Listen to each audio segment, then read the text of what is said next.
को तैयार नहीं है। जो पढ़ा लिखा काबिल डॉक्टर है वो बाहर जा रहा है, उसे गवर्नमेंट की सैलरी अच्छी नहीं लग रही है। हमारा जो वेल क्वालिफाइड है, जो वेल ट्रेन है, बाहर से एक आया है और अपने क्लिनिक्स पे काम कर रहा है या बाकी जगहों पे धक्के खा रहा है। मैं चाहता हूं उन लोगों को जो है कॉन्ट्रैक्ट बेसिस पे उठाया जाना चाहिए, जिस तरीके से एनएचएम और एनआरएचएम जब से ये स्कीम आई है, जब से ये लोग आए हैं, हमारे पहाड़ी इलाकों में थोड़ी सी राहत हुई है। गुंदना के अंदर एक्सीडेंट हुआ, मैंने मैडम साहिबा को बोला, चिट्ठी लिखी, वहां पे एक्सीडेंट हुआ, 5 बजे का गालबन वाकया था, डॉक्टर वहां पे तैनात नहीं था। फिर जब हंगामा हुआ तो 15 लोगों के ऊपर एफआईआर लगाई गई। जब डॉक्टर वहां पर बैठते नहीं है, लोग हंगामा करते हैं उनके खिलाफ, तो लोगों के खिलाफ कार्रवाई होती है, डॉक्टर के खिलाफ नहीं। मैं बोलना चाहता हूं कि अगर वो वहां पर नहीं बैठेंगे तो उनके खिलाफ कार्रवाई कौन करेगा। मैंने मैडम को ऑलरेडी चिट्ठी लिखी है।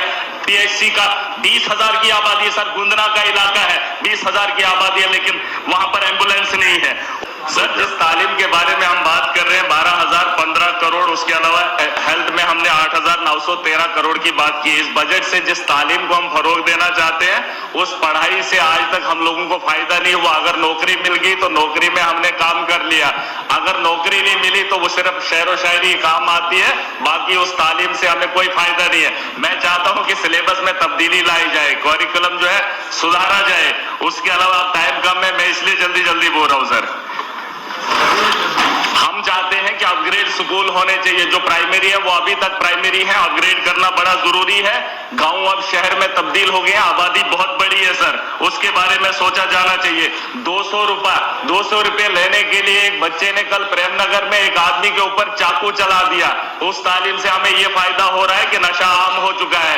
जम्मू के अंदर 200 रुपया पाने के लिए प्रेमनगर में एक आदमी ने दूसरे नौजवान को चाकू मार दिया सर। उस पढ़े लिखे तालीम याफ्ता के बारे में जो एजुकेशन की हम बात कर रहे हैं, उसके बाद पढ़े लिखे नौजवान के बारे में हमने क्या सोचा है, वो भी इस बजट में ये जो पैसा भेजा गया है या एजुकेशन सिस्टम को बेहतर करने के लिए बनाया गया है, उसके बारे में भी सोचा जाना चाहिए।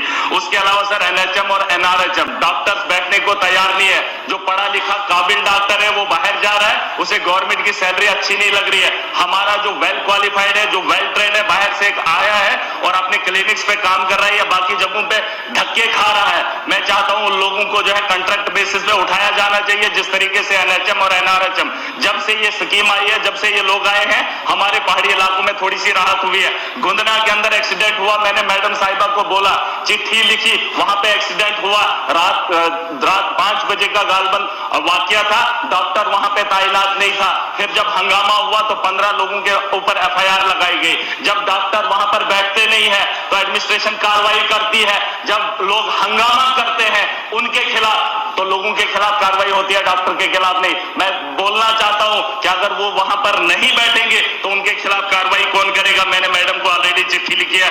पीएचसी का 20,000 की आबादी है सर, गुंदना का इलाका है, 20,000 की आबादी है, लेकिन वहां पर एम्बुलेंस नहीं है। उसके अलावा मैं बात खत्म करूंगा सर, सोशल वेलफेयर की बात है।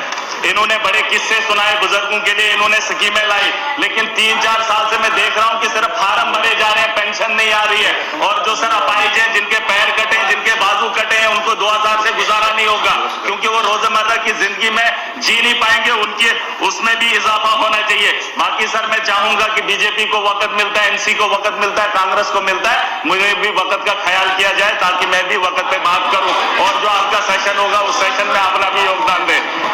हाँ, सीडीएफ का भी सर ख्याल रखा जाए। अभी हम इलाके में जाएंगे, आज हमसे प्लान ले लेंगे, हम 3 करोड़ का प्लान सर इनको बनाकर दे देंगे, है?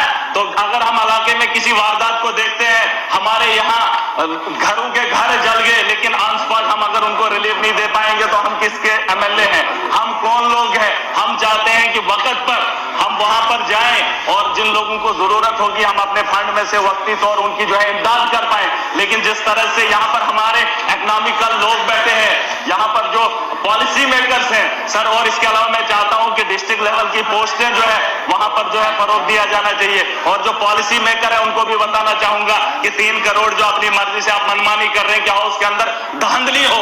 हम आपस में भिड़े ब्यूरोक्रेट्स के साथ आप पॉलिसी कम बनाइए। हम जमीन से जुड़े लोग हैं, हम जानते हैं हमने लोगों के लिए क्या करना है। चुनी हुई सरकार है, फैसला आप खुद करेंगे।